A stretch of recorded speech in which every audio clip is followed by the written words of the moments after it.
Welcome to Laughter for All. It's the podcast with comedian Nazareth. Well, hello, and welcome to another episode of the Laughter for All podcast. I am comedian Nazareth, and thank you so much for joining me for episode 165. Thank you so much for being with us. Let me see what's going on. Last Thursday, I was with 1,200 ladies in Sacramento, California, making them laugh hard, and they loved it. And then Blessing Offer, the guy from the Voice show, he was also doing some music and worship, so it was a great night. This Sunday, this is Passion Week, Passion Sunday for us Christians. So on Sunday morning at 9 a.m., if you are in the Oceanside, Tri-City, California, which is north of San Diego, south of Orange County, I'm going to be at the Oceanside Amphitheater doing a celebration for Resurrection Day celebration with Pastor Sean Mitchell and his church. So it's going to be great. They have several speakers. It's free, of course. It's celebration, resurrection. So come on down if you and just enjoy the day with us and celebrate the Resurrection Day with us. Because it wasn't for the resurrection, there's no reason to be Christians. Anyway, enough of that. And I have a great guest. I met him for about an hour at Pastor Mark Gunger's in Green Bay. We spent an hour together. I found out about this young man and about his life and what he went through and what he does, and just I was blown away. I've been trying to get him for 165 episodes, and finally we got him. I'm going to introduce him professionally. He is SF retired Gregory Allen Stube, U.S. Army Special Forces Green Beret, people. He was enlisted in the U.S. Army Infantry in July 88. He was selected for the Green Beret in November 92. Stube served as a Special Forces Medical Sergeant. Training included surgery, anesthesia, trauma management, pharmacology, minor dentistry, and veterinary subjects, and more, in order to help the A-team thrive where there is no doctor. Wow. He attended Defense League training, acquiring proficiency in Russian language, which was maintained throughout Special Forces career. Okay, let's see what else. He received additional skill training as a dive medical technician at the Special Forces Underwater Operation Facility in Key West, Florida. Okay, he's a SERE qualified, survival, evasion, resistant, and escape. As a career parachutist, not only he goes underwater, he jumps off planes, people. He earned the qualification of Jump Master and was ultimately awarded the Master Parachute Badge. In combat operations in the global war on terror, Stube was wounded in Afghanistan. I saw the pictures, and we will not show them. Don't worry, just horrible. No man should be alive. During Operation Medusa, Stube's A-team encountered overwhelming numbers of Taliban fighters in the Battle of Sperwan Ghar, which lasted over a week. Stube wounds from the remote detonated IED and enemy fire seemed fatal, but instead he survived to endure months of hospitalization and surgery. Stube has since retired with 23 years of service to become the host of his own TV show on NBC Sports, Coming Home with Greg Stube. He had that show for a while. Since the conclusion of the TV series, he developed what he calls lesson learned from the battlefield. Hopefully, this is something we're going to learn. Stube has served as a leadership presenter for the FBI and the FBI National Academy, the DEA, the NYPD, Homicide Detective Academy, and many other agencies and major corporates. And his book, Conquer Anything, a Green Beret Guide to Build Your A-Team. Please welcome my friend Greg Stube. Greg, how are you, brother? I'm doing great, Nazareth. It's so good to see you. You did all that in one lifetime, huh? Well, it only takes a few years. If you go AWOL, then it slows down your progress. Well, let me say one thing. I hope I'm not a flashback or anything, because that's the people they train you to fight. But so where do you live now? Where do you live? I live in Maine. I live halfway up the coast, um, between Massachusetts and Canada. Wow. Do you eat like Maine lobster all the time or no? Uh, every day I eat many pounds of it every day. No, I love the seafood. I love it. The clams, the oysters, the mussels, the fish, the lobsters, the crab. It's all fresh here. So I just love living here. Now, was your dad in the military? He was. My dad was in the Navy for 30 years. Is that what encouraged you to get into the army? Well, he didn't like me going in the army. He couldn't understand it. Um, but I wanted to be Rambo, and my recruiter, well, he lied to me and said that I would be. So what was it like? Like, were you like right before you went and enlisted? What was life like for you, Greg? I was the son of a Navy man for sure. And at that time, we were living in West Tennessee, and I was riding my bicycle and running and swimming and a lot of fitness activities. I went to the University of Tennessee on a scholarship for a short time, and I was frustrated. I wanted to do more. I felt like school was wasting my time. I was impatient. I was immature, Mm. and I had to go do something with all my energy. So I Were, enlisted in the army. were you the guy that always like took risks, like jumped off stuff and tried, risky stuff before joining the military or not? Hold on now. Did you say risk? Risk, yeah. No, no, I wasn't a risky guy. I always wanted to be a high performance guy. Hmm. Yeah, and I wasn't an adrenaline junkie. I didn't want to risk my life for fun. No, but I had a deep sense of patriotism, and I wanted to serve, and I wanted to, whatever my God given talents were, I wanted them to contribute to something bigger than myself. Wow. So you enlisted. Where did they send you first? What post were you at in the beginning? At first, I went to Fort Benning, Georgia for the infantry. And then after 4 years in the infantry, I tried out for the special forces, and somehow I slipped through the cracks, Nazareth. And, and it was hard from then on. I had to say I had 6 or 7 visits to Fort Benning. I spent probably 1 week at a time, so I know that place very well. And so, what made you want to go into the green? Is that every soldier wants to go into the Green Beret, which is the special forces? I can't say that every soldier wants to do that. I've had a lot of people say that they would never want to do that. Um, I think I think it takes a lot of confidence to walk into that environment, to think that you have a chance to make it there. And when I look back on it, Nazareth, it feels like I was knocking on an aquarium full of sharks, Mm. asking if I could get in and swim with them. It's kind of silly, huh? Yeah, but what's give us an idea and a little bit like what is the training like to become a Green Beret? This is like the Navy SEAL, right? It's the same level as a Navy SEAL, right?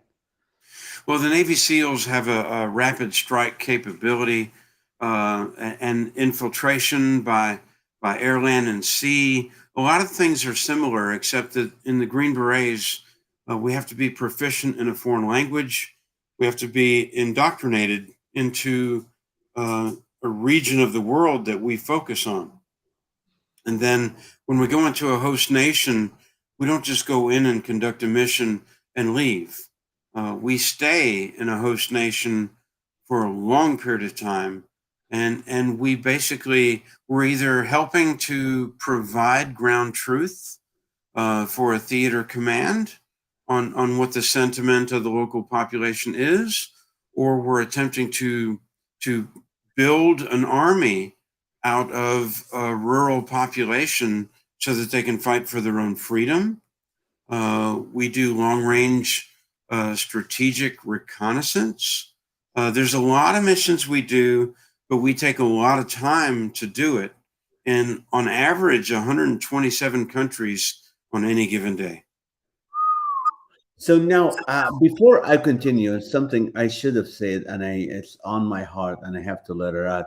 On behalf of myself, my family, my fans, my everyone, we want to thank you for your service. I mean, really, you guys are not getting enough appreciation around. But thank you for your service. Sometimes people think you just joined the military just to because that's an option, but it takes a special person to do that and to stay that, and you sacrifice your life almost for that. So thank you for your service. Thank you, Nazareth. But I know that you love your country just as much as I do, and you have as much to do with maintaining the quality of our freedom as anyone. So you celebrate freedom as much as anyone I've ever known, and you make sure that the service that we provide this country, well, it's not forgotten, and that I guess when people say thank you for your service, I always want to say just live with the awareness of what freedom means and what it costs. Uh, I never wanted anyone's thanks individually. I just Hmm. want them to live in a way that makes their citizenship a full life and makes our service worthwhile. And Nazareth, you have done that. Um, Well, thank you. I know you guys are not. It's not a cliche. Just thank you for your service, because when we thank you, and I know there's several people from Debbie to Catherine to everybody here say thanking you for your service. We're thanking because we're enjoying the benefit of what you have done, and it's not. And even though right now it's becoming more challenging, but we don't get into politics. But we thank you for your service. Now, when you said you have to get to know this country 100, now you said you learned Russian, you speak fluent Russian? oh, I never claimed to be fluent, but I had to be proficient. Proficient. Um, yeah, and you have to maintain that proficiency. We're tested every year, and we go through language training to maintain it because we work in areas of operation that require the ability to understand what's being said around us. Now, do you what other languages did you learn in the Green Beret to be able to? Oh, only one language formally, and that was Russian. I had some Spanish in high school. I had a little Japanese in college. I learned conversational German because I lived in Germany, and I've managed to achieve broken English. No, what do you call it? How I want to get to that situation. You went to Afghanistan. Was that the first foreign country you were at, or you were somewhere else Oh, no, before? no, no, no. I spent about 7 years in Bosnia and Kosovo. Uh, Yeah, at the end of their 5 year civil war with the ethnic cleansing and the horrible atrocities, it was a rough time overcoming a civil war in the Balkan region. Yeah. Wow. And then you went to Afghanistan, and when you were in Afghanistan, you kind of tell us about what happened when, I mean, that was that war, the Medusa, that what tell us from in your own words what happened and what happened to you and how you were saved and all that. Would you mind? No, no, no, not at all. This was going to be the last mission that I would serve in the Special Forces. Um, so, so I deployed to Afghanistan, and at the end of this deployment, I would be retiring from the Army and going into my next career that I already had lined up. That wasn't to be. God had a different plan for me. If you don't think God has a sense of humor, just tell him what your plans are. So, so I went on this mission into Afghanistan voluntarily, eyes wide open, very willing.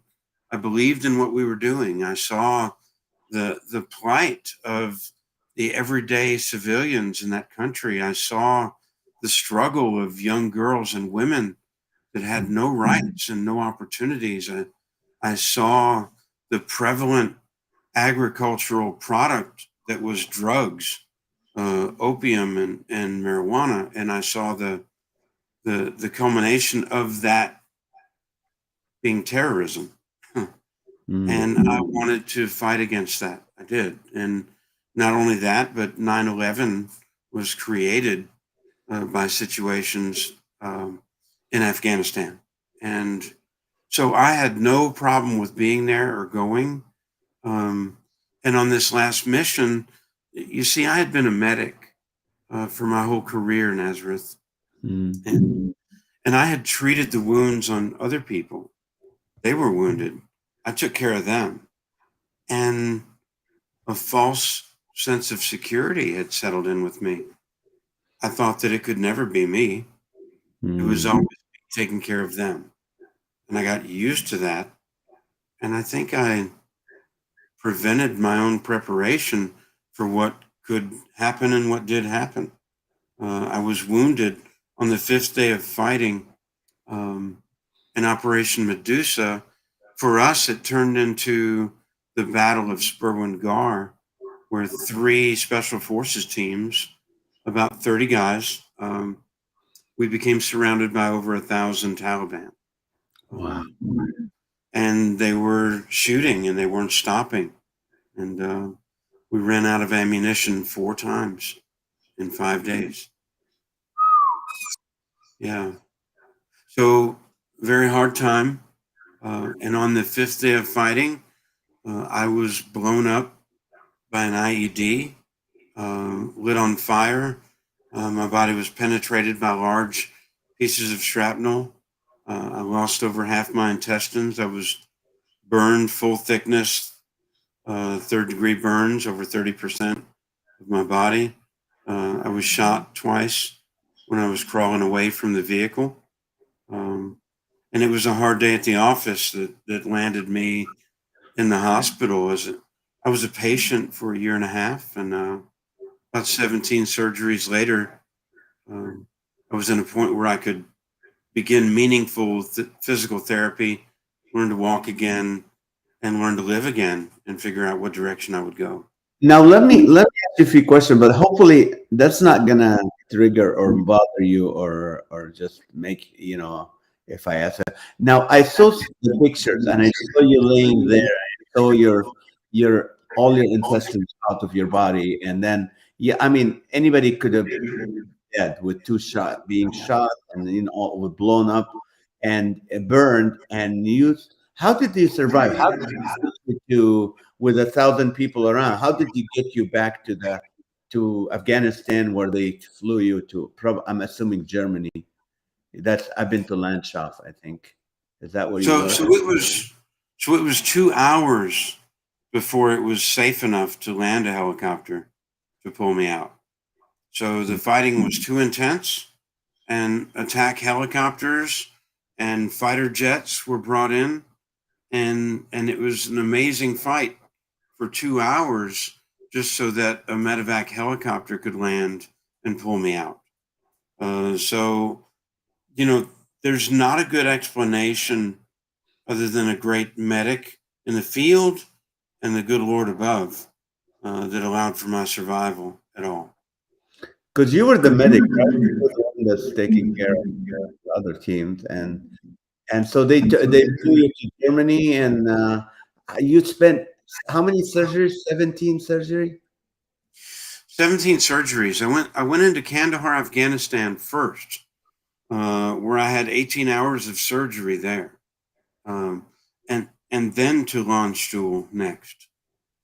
Wow. Now all the piping is back to normal. They put all the pipes correctly inside the body, and everything Well, is fine. they made the attempt in Kandahar. They basically stopped the bleeding and made sure I was breathing correctly. And a very brave vascular surgeon decided to reattach my lower leg, my foot and ankle. A miraculous surgery that took a long time. And then it took a burn team to get me to Germany safely from there. Now, what was your thinking before that? Like, I'm going to come back to the States. What was going to be your next career? I was going to work for a federal agency. I was going to use my 20 years of special forces experience and I was going to become Jason Bourne, but it didn't happen. Okay, and that so when you were in the hospital, once I mean you're going through surgeries and stuff, your mind is not going thinking of the future, right? You're just like, I wanna just survive. No, and I'm glad you brought that up, Nazareth, because it was then when I knew that death might come to me, um, that I began to regret how I'd been living. Mhm, I regretted how I'd moved away from the values that I was raised with to a degree. mhm, I found myself talking to God and asking if He would spare me, and I didn't know why He would. So it was a difficult conversation to have. Um, it made me humble. It made me very small, and I felt I wasn't deserving. Um, mm. so that was a hard time, and so no, I wasn't looking to the future. I was looking at the past with shame and wondering if I'd get a chance to do things better, to make a better example for my son, who was an infant at that time. Now, what was the were your family believers? What was your relationship with the Lord before you went in the military? I was raised in the church. I was always in service. Um, I had a religious and spiritual education in school and Mm, out of school. Um, and then for many years in the army, I have to tell you, as a survival mechanism, I thought that I would be stronger to not know God, to not have religion in my life, and it was a popular thing to try and be tough and 10 feet tall and bulletproof, and you don't need anything or anyone; they need you. Um, that's a very selfish, arrogant approach to life. It's not humble, and so I have to be honest that my faith had very little to do with things for several years in the military. Now, when you got injured in who was in the states that needed to hear the most that needed to hear about? Was it your mom, your dad? Do you have a spouse, your kid? Who was who got the news first, and how was the reaction?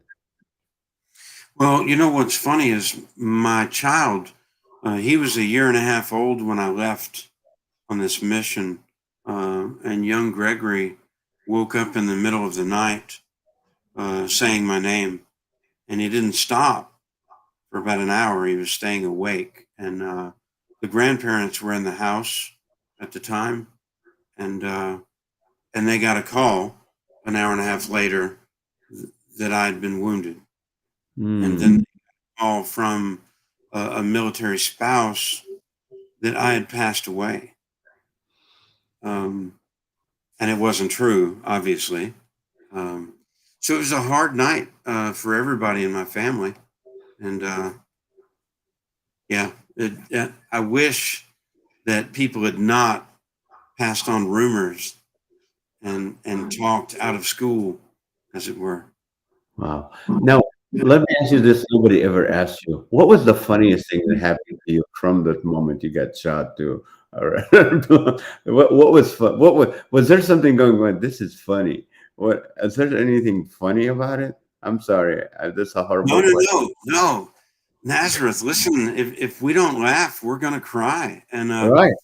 there's beautiful humor in a lot of things. And my father, he had a morbid sense of humor. He could laugh in any situation, and he could spare you from the grip of fear with a nice joke. And so I have to tell you, my dad came straight to the hospital in San Antonio when I got to the burn center, Uh-huh. and the doctor was giving him a review of my wounds, and he said, okay, Mr. Stube, your son, he's been shot twice.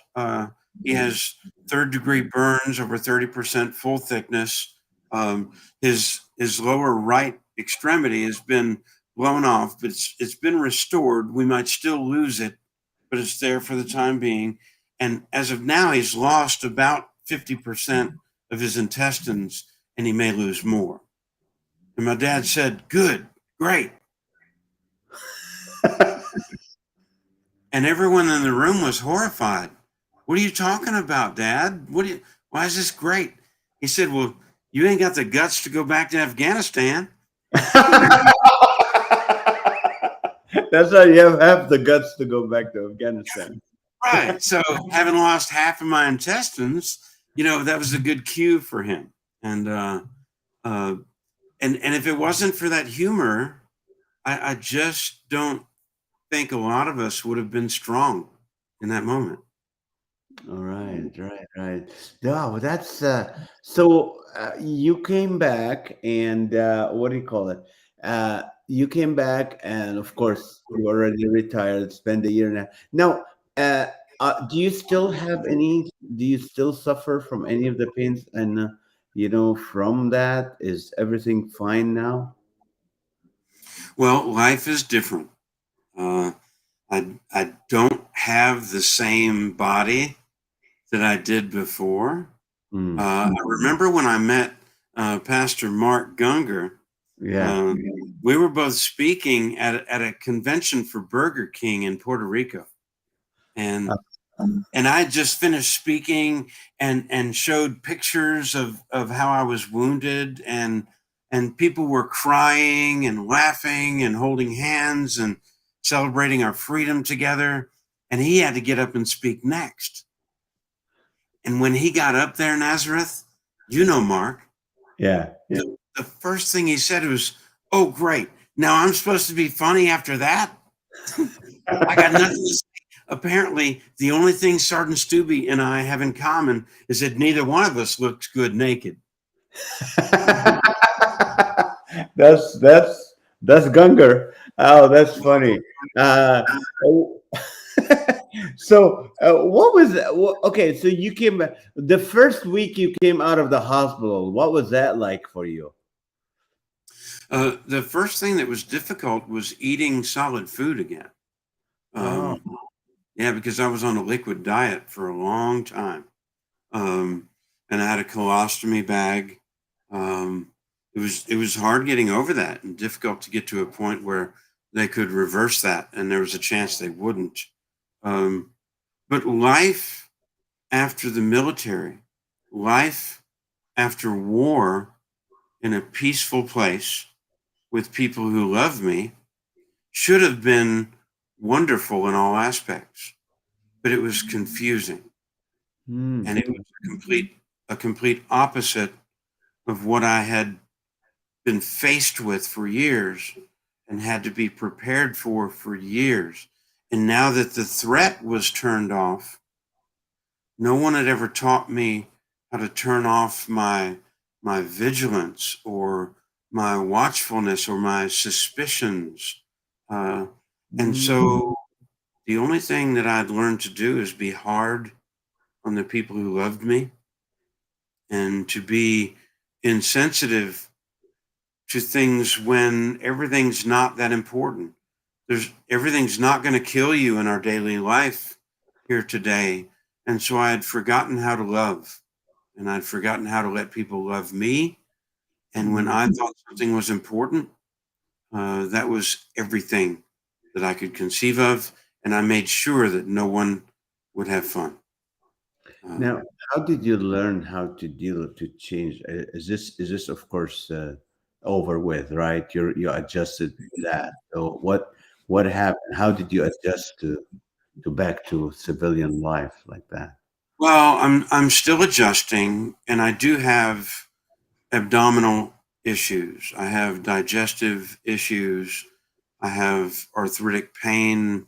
I have neuropathy, and my nerves don't do everything they're supposed to do from my right side all the way down to my foot, throughout my abdomen. So life is different. Um, but I'm adapting now. And I have to tell you, one of the things that I had to do was learn to talk to somebody, talk to a professional that deals with these issues. Because if I was left to my own devices, Nazareth, I would act like I'm tough until the day I died, and I would die alone. Um, but none of us is alone, nor should we be alone. And I was always taught to never surrender, um, but that's not true. I had to surrender to my faith. I had to surrender to love. I had to surrender to compassion. I had to surrender to a better version of service that I had really understood, even being in the military, because it's much bigger than self. And I think faith gives us a great example of what serving something greater than yourself means. Now, how did you surrender to compassion and love? How did you do that? How was that process? Oh, uh, this is easy. How did I learn about it? Nazareth. I went from being a Green Beret to laying in a hospital bed. I couldn't roll over. I couldn't get out of bed to go to the bathroom. I was missing half my intestines. I had third-degree burns on my butt and my back and my legs, but I would have diarrhea 15, 20 times a day. And it went straight into my burn dressings, third-degree burns. Those are supposed to be sterile. So the reason I'm bringing this up is that people I didn't even know had to come in that room and clean me and change my dressings. And Nazareth, that hurt me worse Uh, than the wounds did. It hurt my pride. And I started learning what service really was. These were people that had to have love as a part of their job every day. They had to love me to do those things. And I hadn't loved anyone else like that to just to do my job. Uh, so I had to have a turnaround in my life to understand what service really was, that mm. love should become more important to me, and that I shouldn't wait until I need someone to love them. Now, how, if your son said, "I want to go in the military," would you let him? Oh, I really, I could never argue with it. Um, it's not my first choice. I would hope that what I did in the military, what I sacrificed, would earn my own child the opportunity to skip over a generation and do something different. Um, but I would be a real hypocrite if my child chose to serve and I fought against it. Hmm. Now, when you came back, you had a TV show on NBC that lasted, I don't know, a year or two. What was It was that? a, it was a couple years, and that was a fun ride for me. I'd never done TV before, but I decided that if I could just leverage mass media for myself, I would want it to be a wholesome message. I wouldn't want it to be about myself. I wouldn't want to just sell products. I would want to talk about things that matter and try to influence children.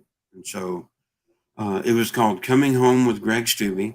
And I went to all different parts of the country, and I would visit with people of different ethnicities, different nationalities, different cultures, different activities. And I would hang out with them in their environment, and I would try to do the things that they did, mostly in the outdoors, with fishing or hunting, whatever they did, procuring food in natural ways. And Hmm. I would try to do it the way they'd always done it, and it wasn't easy. Wow. So It's interesting is in 2009, I started a ministry to help refugees who leave war in Iraq and Afghanistan and come to the United States. So I had the opportunity to work with a lot of Afghani refugees who were translators for you guys, for the military, and they couldn't stay when you guys came out, left. So they had to come here, and they speak good English, but their wives and kids don't. So we do is we have an ESL classes, and we give them furniture and food and take care. So I got to meet a lot of these Afghani people. What was your experience in Afghanistan with Afghan people? uh, I I saw an overwhelming desire for freedom. I saw an exuberant curiosity for faith in a God that wasn't mean. They were curious to know and understand what it would be like to live without oppression, without punishment for lack of compliance, where they could say what they felt without being punished for it, where young girls could learn the same as boys, and where women could be respected to conduct business the same as men. They never had any of those things. And so when they saw and heard about us, they were very curious. The only difference was whether they were in a position to have contact with us and feel personal enough to ask those questions. Did you have to worry about, are those they could be Taliban, or are they just innocent people? How did you have to deal with that? Oh, you always had to worry about that. And it was always, in my experience in the special forces, it was always a reality.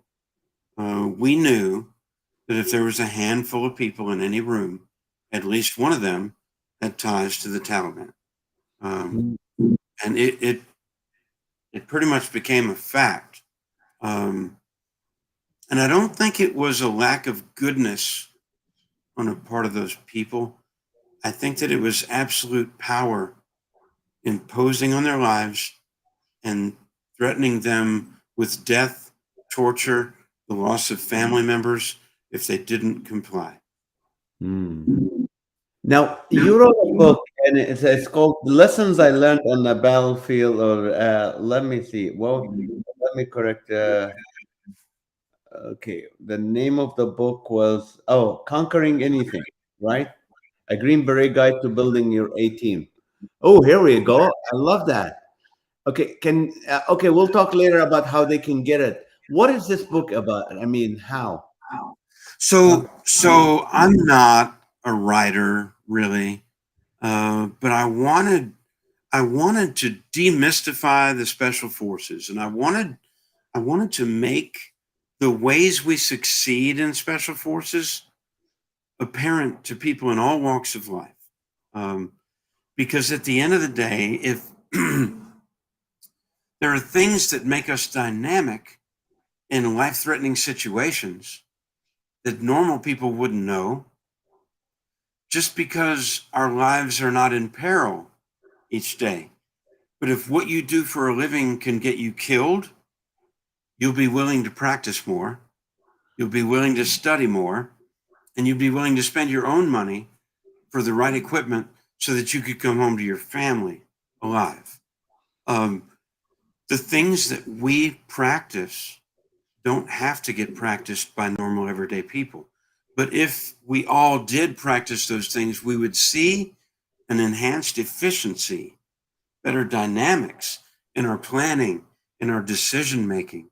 Even if you're just taking the family out for a picnic, the decisions you make and the way you go about things would be improved. So I wanted to prove that the things that keep us alive in combat are not military, they're human. And we all have that stuff and we can all use it. So I wanted to translate that. And I wanted to talk about some of the ways that we can build a better A team in our lives. Because at the end of the day, your A team, Nazareth, it may be a little grandbaby or 2 or 3, and it may be a little puppy that's running around the house, not even potty trained yet. And how do we grow and build that team and make it dynamic? And if we love our children and we love our freedom, it can be said that we're in a fight to maintain those things, even if there's no violence. Give me some examples from like we apply everyday things to, like, let's just one example. One of the things that we fall short on, we don't plan for worst case scenario. And And I'll just tell you, we always plan for best case scenario because we're busy having things our way at Burger King. And we're driving through Starbucks, ordering a venti latte, and everything's right in the world. So we don't have to plan for things going wrong.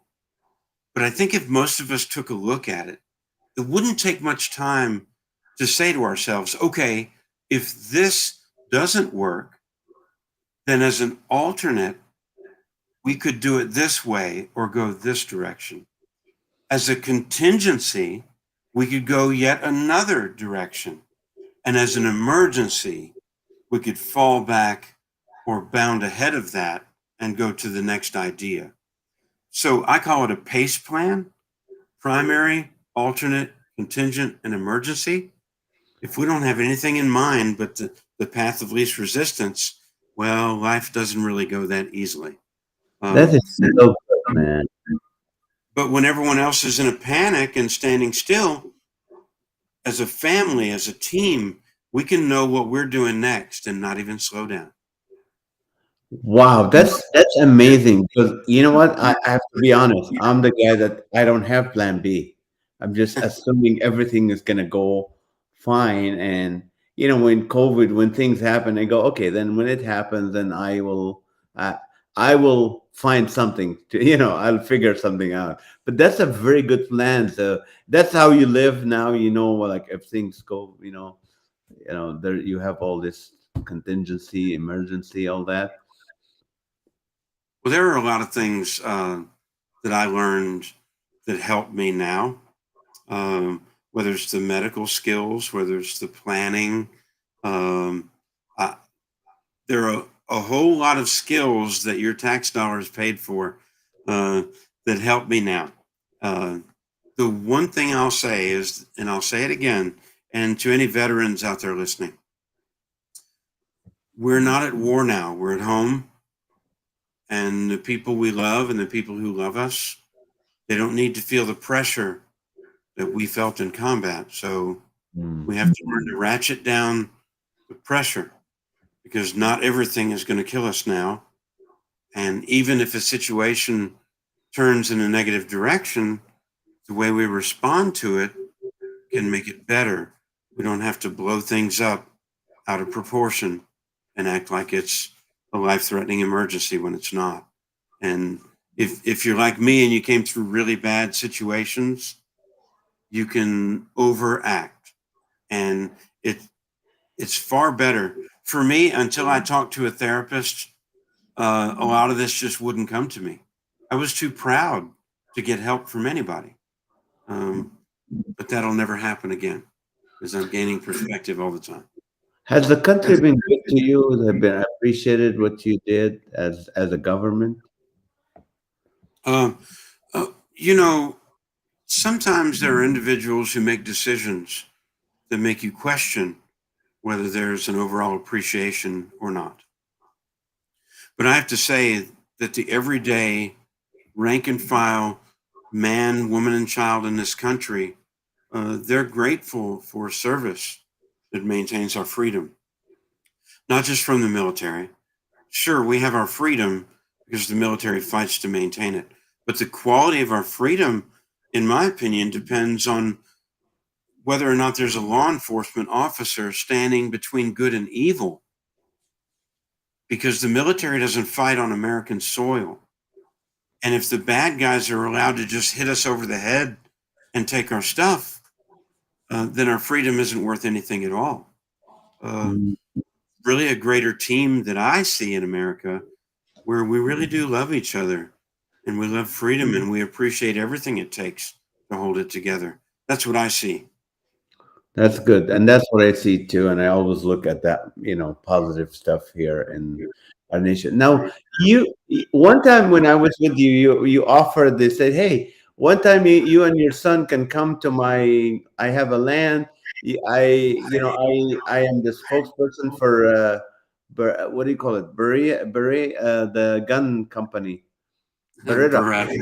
Yeah, and he said we can blow stuff up and we can explode it. That was a great offer. That my son is 24 now. I don't know if he wants to do it. He's a filmmaker, so he might want to do it.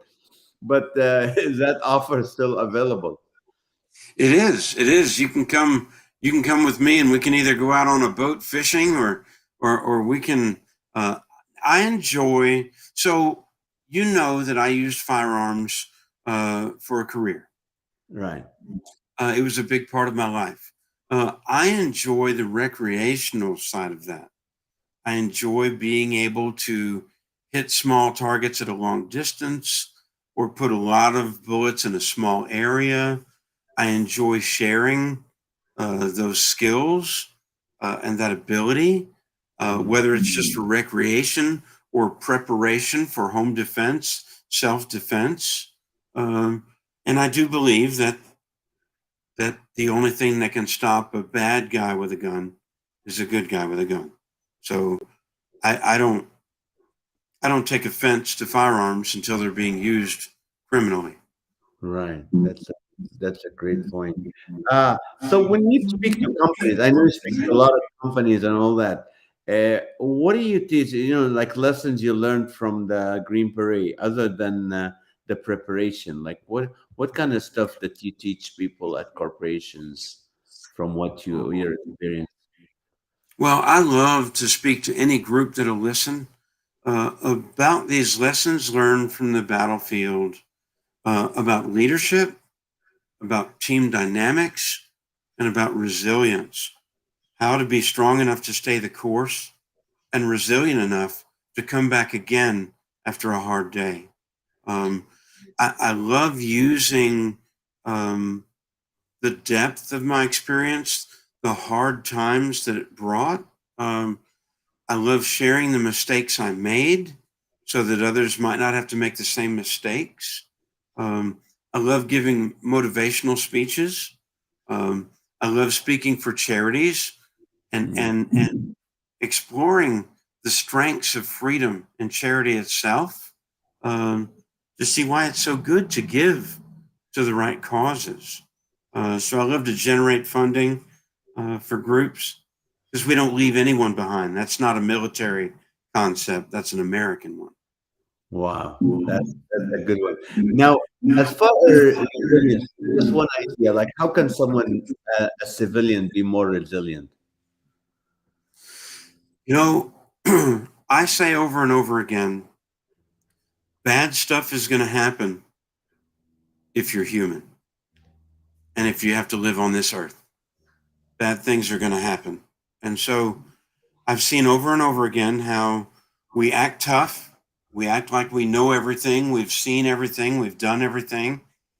And then the really bad stuff happens and we realize we didn't know any of it and we weren't ready for any of it. And suddenly we fall down and we can't really go on. Meanwhile, we've been telling everyone we got this and we would never shed a tear in front of another human because that would show weakness. But the honest truth is that we're all human and we're all weak. We're all broken. And we can't possibly survive this on our own. We need faith in our greater power, and we need faith in each other that we're going to be by each other's side. And so I suggest that after the trauma happens, you can't fix anything by going to talk to someone and trying to put a band aid on it. The answer is in how we live today. And do we have the intimacy with one another to be able to tell the truth about our weaknesses, about our faults, so that iron can sharpen iron and we can work on our weaknesses together and acknowledge that we are weak as humans, so that in the end, after the bad stuff happens, we won't be ashamed to admit how we feel and how it's impacting us. That's the only way we can be strong enough to survive the bad stuff together, is to be human together first. Because if we Right. fake that, it's going to be too embarrassing to come out into the light. And we have people who would rather kill themselves, Nazareth, than come out into the light for how they really feel and what their normal response is. Yeah. There's a question from my friend Alan Goodwin. Do you ever use your skills to train others with physical limitations, how to use firearms? I would think there's a need out there. I used to do that a lot. And to me, it's very important that if you're going to think about using a gun for defense, you need to be masterful with that weapon. Um, and people ask me the best firearm to use, the best techniques to use. And I say over and over that you're not going to be ready unless you've practiced and rehearsed over and over and over with the situation you have, with an impairment you might have, a handicap you might have, the weapon you choose to use. All of these things are not going to be good unless you learn how first and then rehearse it over and over and over again. Because we can hurt ourselves and even people we love instead of someone who's trying to kill us. Is it true that, not everyone should be a gun owner because some people don't know, shouldn't be carrying guns? I mean, as civilians, is that true?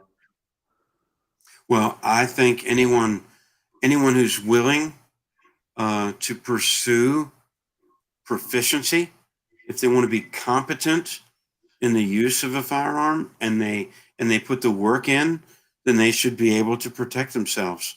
If we keep guns away from law-abiding citizens, if we outlaw guns, the only ones who have guns will be the outlaws themselves, and they'll have their way without any resistance at all. And I've always said this, and I don't want to be controversial, Nazareth. I just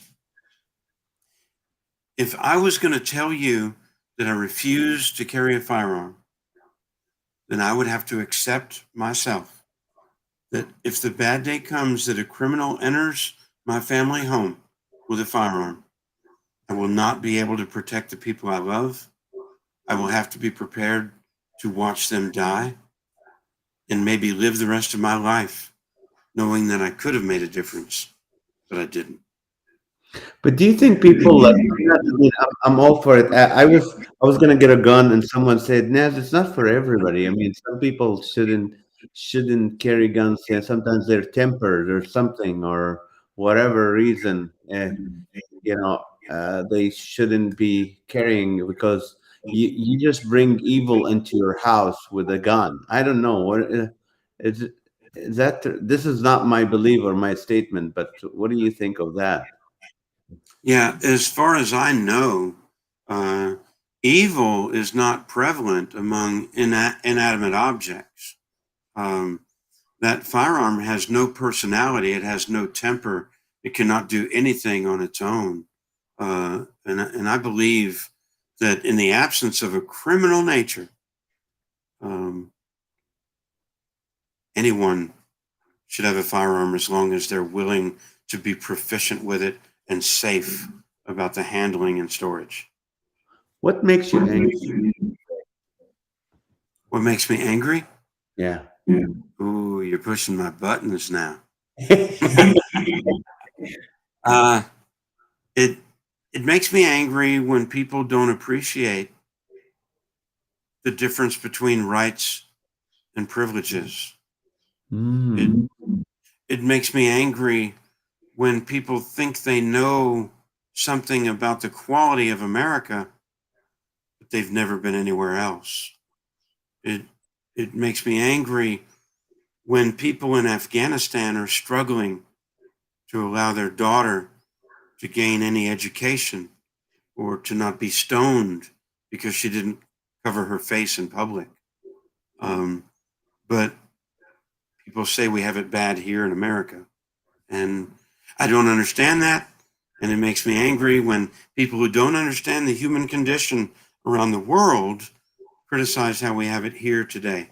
And it also makes me angry that because my skin is white, that I would be assumed to be a racist when I Mm. fall side by side with people of all backgrounds, religions, colors, creeds, and we bled together, we sweat together, and we have loved each other, and we still do today.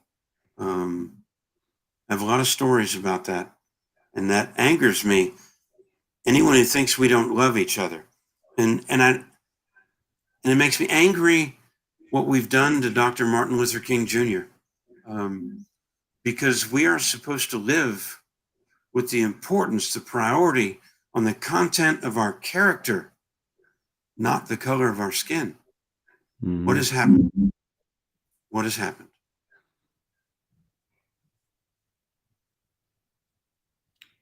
No, so none of that. You're right. Yeah. Yeah. What what makes you happy? What excites you? Um, makes me happy when I feel loved. Uh, it makes me happy when I'm strong enough to love other people in any environment, especially when there's a little sting in the back of my mind that's telling me I don't like them. There's something about this person that I don't like. And as I learn to overcome that and see our absolute commonality, it makes me happy when instead of staying away from that person, I go and talk to them. And I feel happy when I learn that this is a person more like me than I thought, that I had it wrong, because I usually do. Right. Now, I want you to speak to people who are listening. There's about 125 watching right now live, and some on TikTok, but also there's be thousands and thousands and thousands of people who will listen to it in the next, you know, week, month, years. Can you encourage him a little bit? You're someone who survived. You should have been dead. You got third-degree burns. You got your half intestines gone. Your leg was almost detached, and you still, you're enjoying life. I'm just knowing you. You bring joy to wherever you're at. Can you encourage those people who feel depressed right now, feel anxieties, they feel they're victims? Can you speak to someone right now? Um, First of all, if you're within the sound of my voice, I love you, and I hope we're all strong enough to love each other. Um, we're going to come through adversity, and it's not going to be fun. It's not going to be a perfect day, but there's purpose in the day, and if we're living for a virtuous thing and we're following that virtue, then it remains stronger and bigger than the adversity that we have in that day. And the longer I live, the more I see the importance of our legacy and what we leave behind and the honor, and that how we treat other people matters so much, whether we inspire other people or not. And it's in our hardest times that we have the greatest potential to inspire. If we can just make ourselves small instead of convincing ourselves we're great, then it'll inspire other people to put them first when we're going through a hard time. And I remember in Bosnia, I went to monasteries that were hundreds, centuries old. And these were the birthplaces for Christianity in their respective regions. And I saw lithographs on the wall of priests that had died during the conquest, during the Crusades. And they had been hoisted, elevated above a sharpened stake. And they were lowered down onto the stake slowly, inch by inch. And if they refused to convert to Islam, they would eventually die in the worst slow death you can imagine. And there was portrait after portrait after portrait of these amazing martyrs for Christ. And I think of the legacy that they left behind and the strength it gave me to see even one of those pictures. And I wonder what kind of legacy we can leave behind by loving other people, even though it's a hard day for us. So stay strong, love each other. If you want to be loved by other people and you want attention so you can make it through that hard time, try giving attention to someone else during your hard time. and see how it can feed us, because it does. You're amazing. You're a therapist. Now, how can people get a hold of your books? How to hire you for to speak at their churches, at their companies, at their what do you call it, nonprofits, galas, fundraisers? How can they get a hold of you, Greg? Well, my email is greg@gregstube.com. GregStube. I have a website, gregstube.com. If you email me directly, then I will talk to you and we can talk about doing whatever we can together. My book is available on Amazon. Again, it's Conquer Anything, a Green Beret's Guide to Building Your A-Team. The book is dedicated to mothers because I think mothers know more about service than most of us. Mama can be sick, tired, hungry, injured, and it don't matter. She's up through the night wiping our butts for us, and she won't get any credit for it. Apparently, it's the minimum standard, and we don't often give credit to Mama. She just remains in the shadows while we achieve greatness by the foundation that she built for us out of nurturing and love and selfless service. And if we would treat each other like that, how strong could we be? Just the basis for everything I believe now, because of the way I was served in the hospital and the way I know that God continued to serve me even though I didn't serve him. You know what? You're a miracle walking, Greg. I appreciate you. I'm honored that I'm your friend. That just means a lot to me. And I want to come to Maine, eat crab, and shoot something. And I think Teresa Bordeaux, who's your neighbor, probably somewhere in that, she's probably in Maine right now. She said, "You are an amazing soldier for Christ, sir." Sending you a saluting emoji. We appreciate you. I couldn't say it any better. Thank you for your service. Thank you for being on the show. I love you, man. I appreciate you, and God bless you, brother. I love you too, Nazareth. God bless you. Thank you so much for your time. All right, guys. Thank you for watching. I mean, that was amazing. That was a teaching episode. You learned so much about stuff you can take right now and apply it today in your life, and really it will help you.